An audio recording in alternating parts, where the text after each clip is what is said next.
The Holy Gospel according to St. John, chapter 6, beginning at the first verse. Praise and glory to God. And you'll find that on page 1035 of the Pew Bible, page 1035, chapter 6 of St. John, verse 1. Sometime after this, Jesus crossed to the far shore of the Sea of Galilee, that is, the Sea of Tiberias, and a great crowd of people followed him because they saw the miraculous signs he had performed on the sick. And then Jesus went up on a mountainside and sat down with his disciples. The Jewish Passover feast was near. When Jesus looked up and saw a great crowd coming towards him, he said to Philip, "Where shall we buy bread for these people to eat?" He asked this only to test him, for he knew himself what he'd already had in mind that he was going to do. Philip answered, 8 months' wages would not be enough bread for each one to have even a bite. Another of his disciples, Andrew, Simon Peter's brother, spoke up, "Here's a boy with 5 small barley loaves and 2 small fish. But how far will that go among so many?" Jesus said, "Make the people sit down." There was plenty of grass in that place, and the men sat down, about 5,000 of them. Jesus then took the loaves, gave thanks, and distributed to those who were seated as much as they wanted. He did the same with the fish. When they had all had enough to eat, he said to his disciples, "Gather the pieces that are left over. Let nothing be wasted."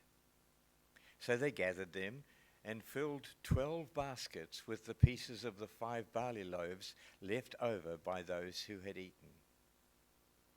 After the people saw the miraculous sign that Jesus did, they began to say, "Surely this is the prophet who is to come into the world." Jesus, knowing that they intended to come and make him king by force, withdrew again to a mountain by himself. When evening came, his disciples went down to the lake, where they got into a boat and set off across the lake for Capernaum. By now it was dark, and Jesus had not yet joined them. A strong wind was blowing, and the waters grew rough. When they had rowed 5 or 6 kilometers, they saw Jesus approaching the boat, walking on the water, and they were terrified. But he said to them, "It is I. Don't be afraid." And then they were willing to take him into the boat, and immediately the boat reached the shore where they were heading. The next day, the crowd that had stayed on the opposite shore of the lake realized that only one boat had been there and that Jesus had not entered it with his disciples, but that they'd gone away alone. And then some boats from Tiberias landed near the place where the people had eaten the bread after the Lord had given thanks. Once the crowd realized that neither Jesus nor his disciples were there, they got into the boats and went to Capernaum in search of Jesus. This is the gospel of Christ.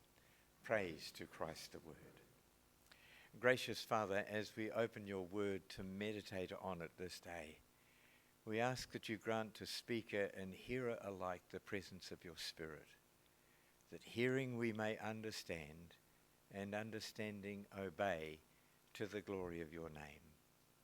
Amen. Would you be seated, please?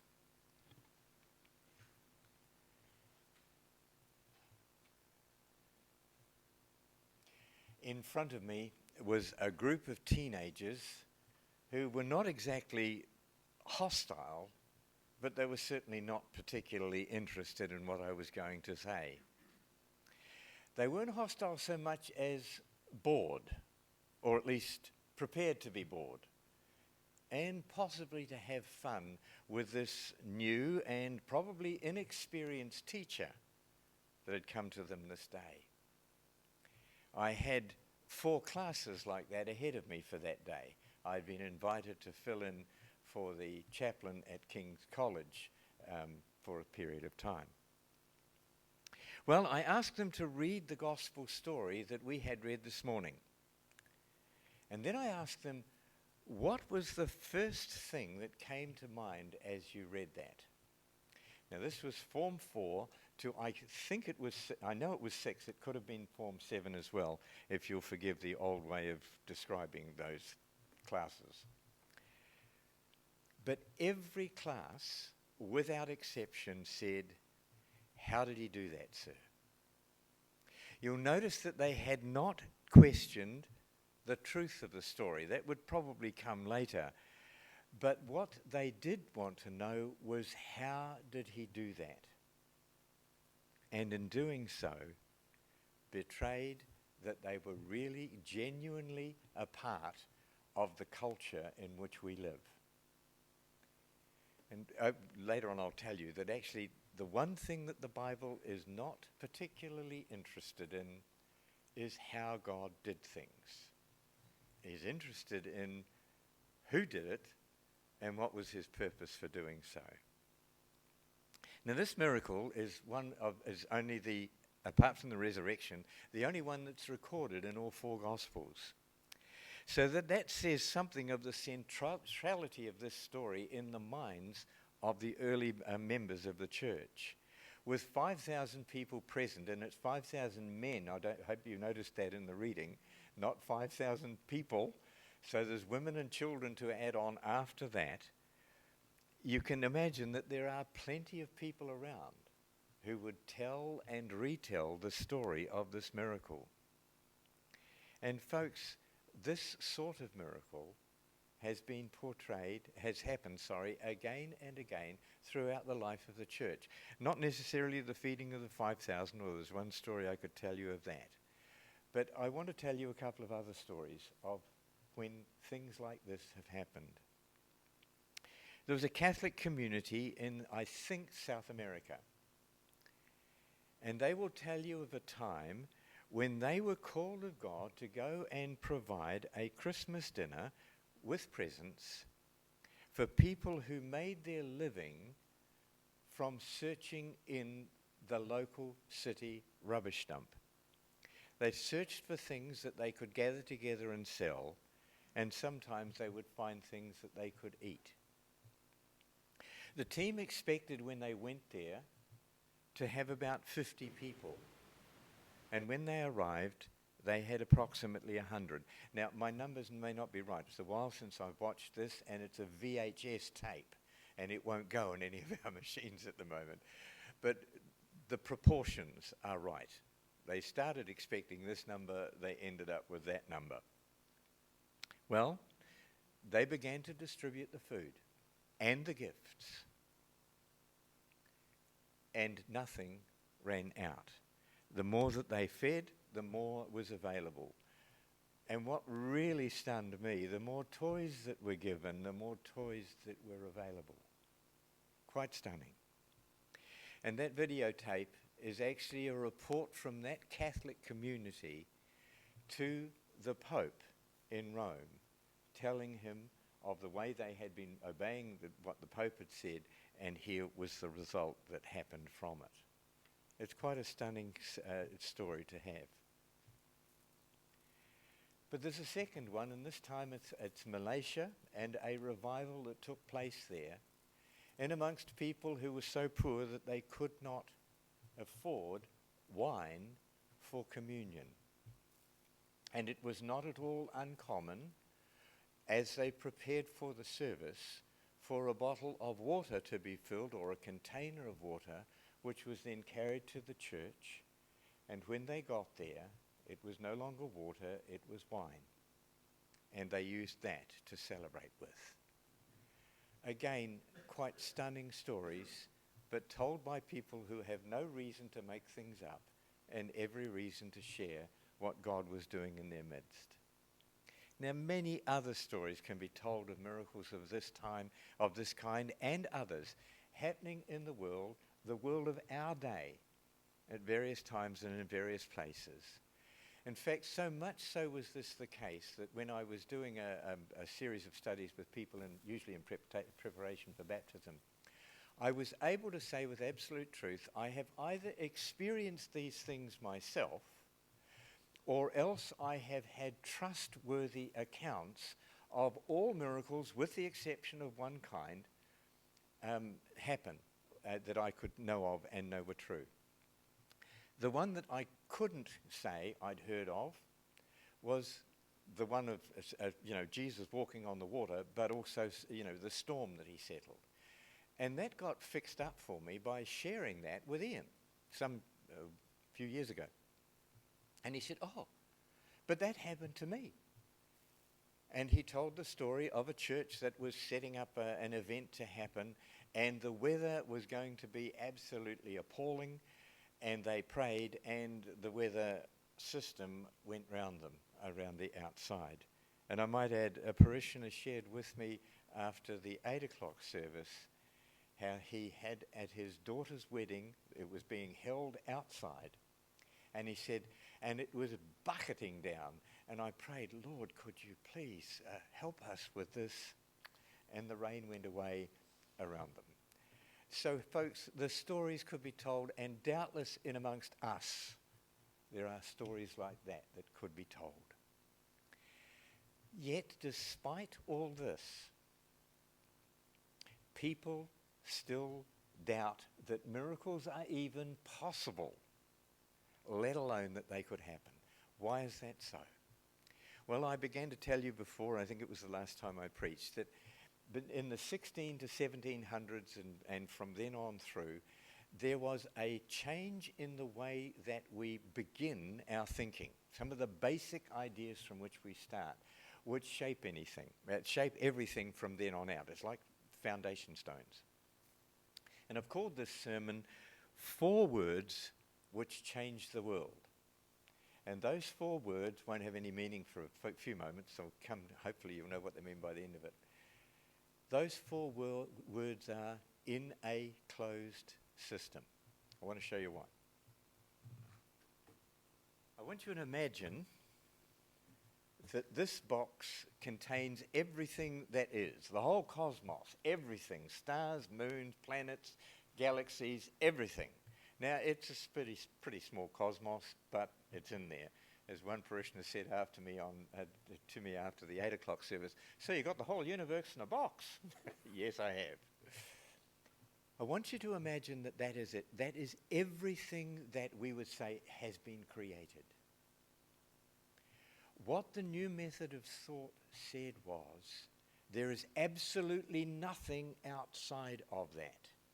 There is no God, there are no angels, there's no devils, there's no demons, there's no nothing outside of that. Now, folks, if that is true, then there is nothing to intervene inside. So miracles can't be. It's just not possible. None of the things that we know to be true can have happened. There cannot be any resurrection. There cannot be any feeding of the 5,000.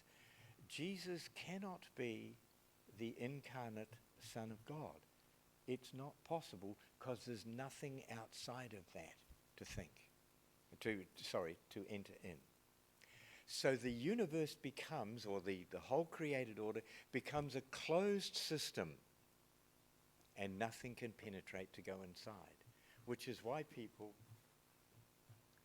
doubt that miracles can occur, or actually just don't believe them at all.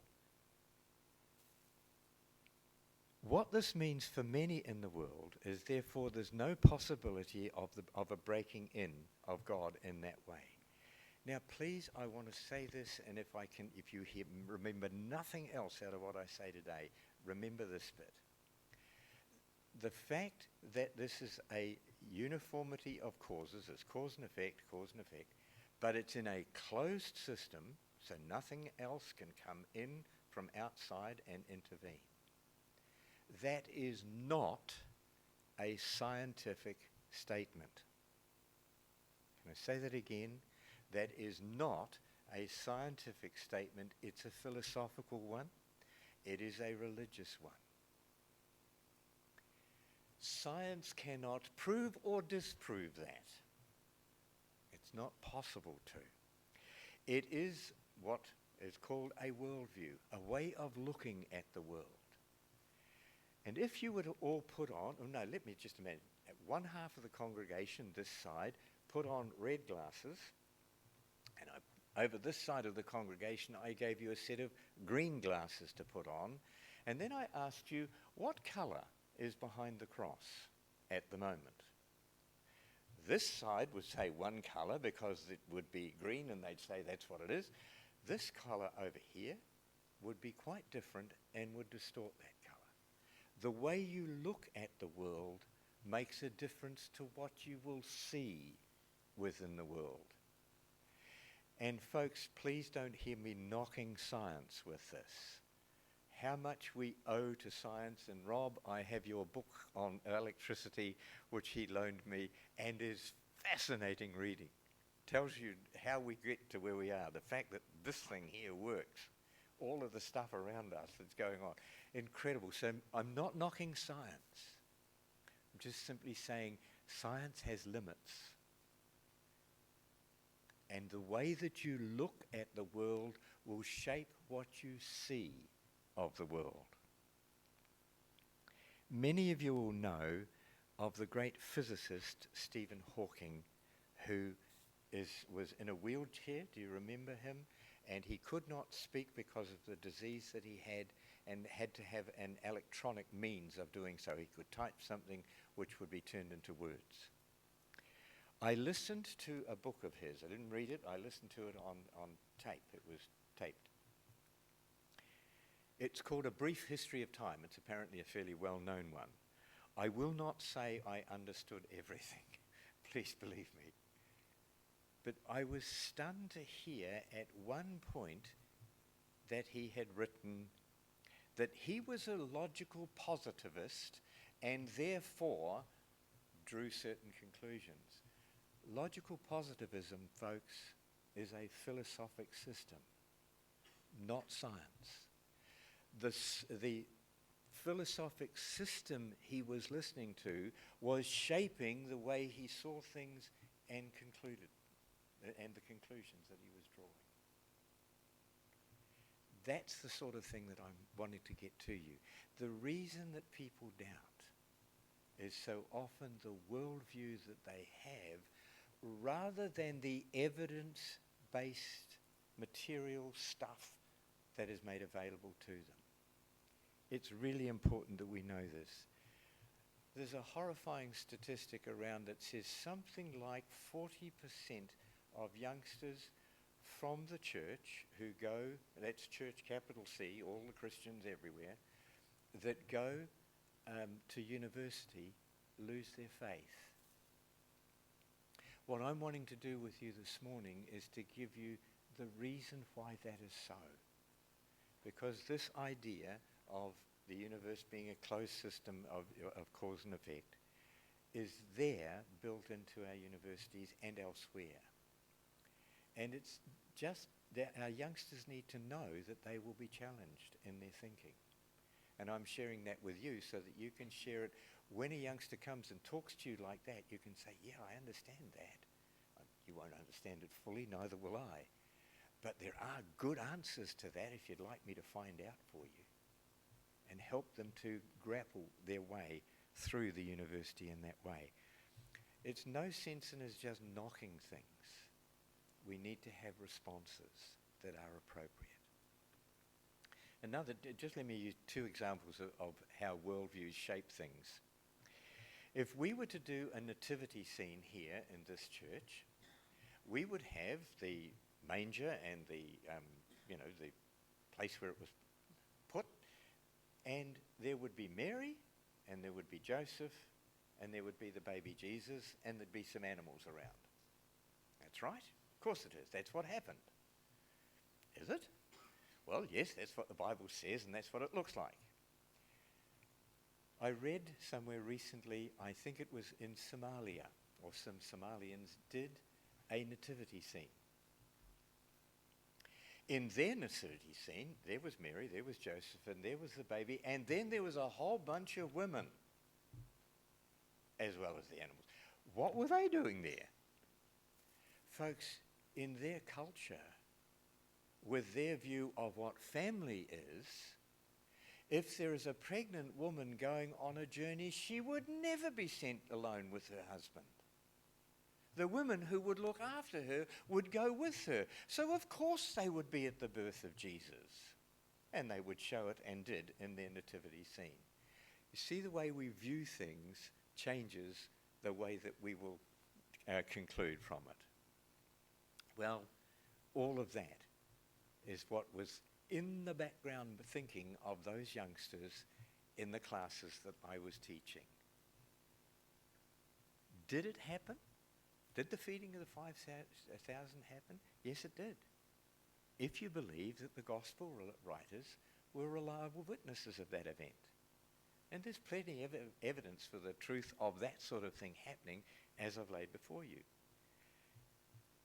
I have spoken to you so that you can be confident in the faith that you have, even though you may not have all of the answers to the questions. You can be confident the answers are there. And if you want to read on miracles, I recommend C.S. Lewis's book of that title, just simply called Miracles. Part of it is extremely hard work. There's one chapter I still cannot get my head around. But nonetheless, I would recommend the reading of it. It's well worth doing so. So the cosmos, folks, is not a closed version. God is there and can and does intervene. And so let's return to chapter 6 of St. John. It did happen. It is something we can give honor to God for. In fact, as I was writing this, the words came to me again. Let our praise to him rise as incense as we look at what he has done and offer the praise that is due to his name, because those things did happen and do happen. But secondly, let's see the great gift that is being offered to us in this story. The Creator of all stands before us with his arms outstretched and says, come to me. Come and tell to me, all you who have worked hard and have labored and are loaded down with cares. Come, let me give you rest. Let me give you nourishment for the journey. And when you've been fed, let me walk with you through all that life has to throw at you yet. Let me share with you not only the sorrows, but the joys as well. To look out of the window of your house as we do and see a sunset of absolute glory, and know that I can praise the God who produced all of that. Come to me and let me do that. And what I want to invite you to do this morning is that as you come before to communion and kneel at the rail and lift up your hands, invite him once more to come to you. Give him thanks for all the good things that you have got. Honor him, glory in him. Come, enjoy the God who has created all things.